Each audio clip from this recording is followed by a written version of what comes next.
देखिए, भारत हर साल समुद्र के रास्ते 333 बिलियन डॉलर का एक्सपोर्ट और 552 बिलियन डॉलर का इंपोर्ट करता है। विजिंजम पोर्ट की वजह से एक्सपोर्ट और इंपोर्ट पर होने वाला खर्च कम होगा। एशिया में भारत भले ही हिंद महासागर का सबसे बड़ा देश है, लेकिन भारत ने कभी अपने समुद्र का फायदा इतिहास में उठाने की तैयारी नहीं की थी। अभी इंटरनेशनल शिपिंग ट्रेड के ईस्ट वेस्ट कॉरिडोर पर, यानी कि पश्चिम के देशों से सामान पूर्व के देशों तक लाने के लिए 3 मेजर ट्रांसशिपमेंट हब हैं।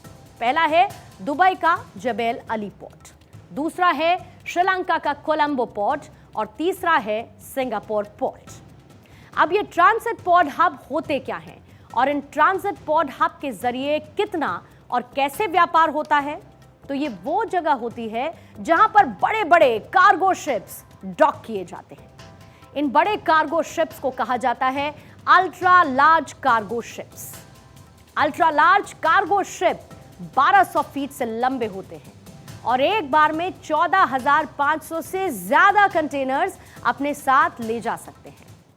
अब तक भारत में ऐसा एक भी पोर्ट नहीं था जो इन अल्ट्रा लार्ज कार्गो शिप को डॉक कर सके।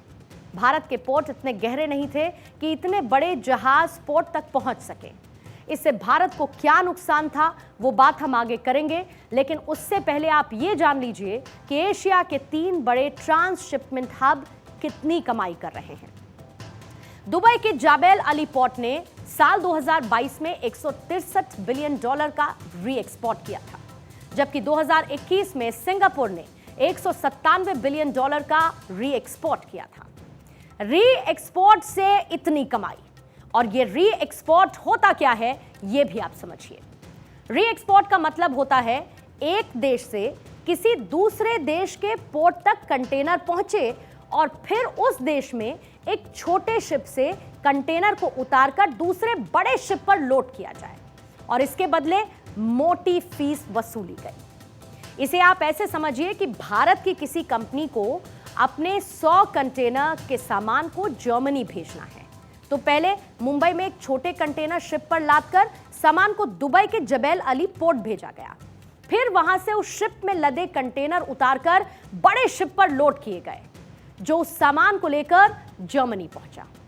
इस व्यवस्था से भारत की कंपनी का मुनाफा कम हो जाता है और कॉस्ट बढ़ जाती है, क्योंकि उसे सामान जर्मनी पहुंचाने के लिए दुबई में एक्स्ट्रा फीस चुकानी पड़ी और सामान पहुंचने में देरी हुई सो अलग, जबकि दुबई को 100 कंटेनर की फीस मिली।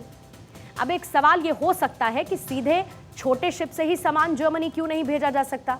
तो जवाब यह है, 4,000 कंटेनर वाले शिप के मुकाबले 10,000 कंटेनर या उससे ज्यादा लोड वाले शिप से सामान भेजना 30% तक सस्ता पड़ता है। भारत का 62% कार्गो सिंगापुर, कोलंबो या फिर जबेल अली पोर्ट के जरिए दूसरे देशों तक पहुंचता है। और सिर्फ एक्सपोर्ट के वक्त ही ऐसा नहीं होता, किसी दूसरे देश से सामान इंपोर्ट करते वक्त भी प्रोसेस यही है। मसलन ये कि भारत यदि चीन से कोई सामान मंगाता है तो बड़ा कार्गो शिप पहले कोलंबो पहुंचता है और फिर कोलंबो से छोटे कार्गो शिप पर लादकर सामान भारत पहुंचता है। और ट्रांसशिपमेंट हब को एक्सपोर्ट और इंपोर्ट दोनों तरफ से फायदा होता है। भारत ने अब 7600 करोड़ रुपए इन्वेस्ट कर केरल के विजिंजम पोर्ट को डेवलप किया है और इससे फायदा क्या होगा वो भी आसान शब्दों में आप समझिए। भारत का सामान किसी दूसरे देश के ट्रांसशिपमेंट हब के जरिए भेजने पर हर कंटेनर की फीस चुकानी पड़ती है और यह फीस $200 तक की होती है। इससे भारत को हर साल 200 से 220 मिलियन डॉलर का नुकसान होता है। भारत में बना ट्रांसशिपमेंट हब शुरुआती 5 साल में ही हर साल 1,000 करोड़ रुपए तक बचा लेगा और विजिंजम पोर्ट के जरिए दूसरे देशों के कार्गो को शिप करके हर साल 300 करोड़ रुपए तक की कमाई भी होगी।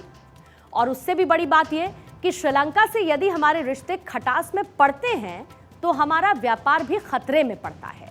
अब विजिंजम पोर्ट ने यह खतरा भी टाल दिया है और इसके साथ ही बदलते पोर्ट हमारी इकोनॉमी को कैसे बदल देते हैं उसे आप एक उदाहरण के जरिए समझिए। भारत में शिवाकाशी में पटाखे बनाए जाते हैं और यह इंडस्ट्री 1000 करोड़ की है। भारत के पटाखों की पोलैंड और रूस में भी भारी डिमांड रहती है, लेकिन पटाखों को खतरनाक बताकर कोलंबो और जबेल अली पोर्ट पर मौजूद बड़े चीनी जहाज पटाखों को लेकर ही नहीं जाते, क्योंकि वो चीन में बने पटाखे एक्सपोर्ट करते हैं और चीन का पटाखा बाजार 45,000 करोड़ का है और शिवकाशी से छोटे शिप में पटाखे भेजने से कीमत भी बढ़ जाती है। अब विजिंजम पोर्ट के जरिए भारत अपने पटाखे एक्सपोर्ट कर सकेगा और यदि उसने वर्ल्ड के 15% बाजार पर भी कब्जा कर लिया तो भारत का पटाखा बाजार 2000 करोड़ से ज्यादा का हो जाएगा। अब आप जरा ये सोचिए कि ये महज एक पोर्ट की बात हमने की, एक पोर्ट को बदल देने से कितने आंकड़े बदल गए हैं, कितने लोगों की कमाई बदल गई है और तो और इस इलाके की तस्वीर भी बदल गई है। ऐसे में जब पीएम मोदी के विजन 2030 और अमृतकाल विजन 2047 तक हम उस लक्ष्य को भी पालेंगे, तब हम कहां पर खड़े होंगे, मुझे ये कहने में कोई गुरेज नहीं कि हम महाशक्ति यानी कि सुपर पावर बनने जा रहे हैं। धरती की बात हो, अंतरिक्ष की बात हो या फिर समुद्र की बात हो, हमारा तिरंगा सबसे ऊपर लहराने के लिए तैयार है। भारत विकास के कई हाईवेज पर छलांग भरने के लिए तैयार है, क्योंकि भारत के पास आधुनिक सोच के साथ साथ परंपरागत ज्ञान, विज्ञान और सदियों के अनुभव का खजाना भी है और यही है बदलते भारत की ब्लू इकोनॉमी की नई तस्वीर।